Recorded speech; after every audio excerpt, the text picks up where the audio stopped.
14 నుంచి 15 సార్లు చంద్రబాబు నాయుడు హయాంలో ఇలానే ట్యాంకర్లు వస్తే క్వాలిటీ లేదని రిజెక్ట్ చేశారు, వెనక్కి పంపించారు. 14 నుంచి 15 సార్లు. మంచిది. ఒక రోబస్ట్ ప్రక్రియ అన్నది ఒకటి ఉంది. తప్పులు ఎవడైనా చేయాలనుకుంటే తప్పులు చేసే అవకాశం లేని ఒక గొప్ప ప్రక్రియ ఒకటి తిరుపతిలో ప్రాక్టీస్లో ఉంది.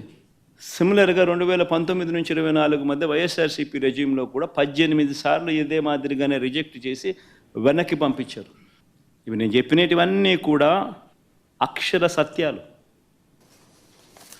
కల్తీని జరగలేదు అంటూనే ఈవో చెప్పాడంటాడు, జరగలేదని. ఈవో పదే చెప్పాడు. ఏదైతే ఆ కంపెనీ ఉందో, ఏఆర్ కంపెనీ, ఏఆర్ డైరీ, ఆ డైరీ 8 ట్యాంకర్లు పంపించింది. 4 ట్యాంకర్లు కన్జ్యూమ్ చేశారు. పదే వచ్చిన కంప్లైంట్ చూసిన తర్వాత ఈవో చెప్పినా వినలేదు కాబట్టి ఈ 4 ట్యాంకర్లు రిజెక్ట్ చేసినప్పుడు ఎన్డీడీబీకి పంపించారు, టెస్టింగ్ పంపించారు.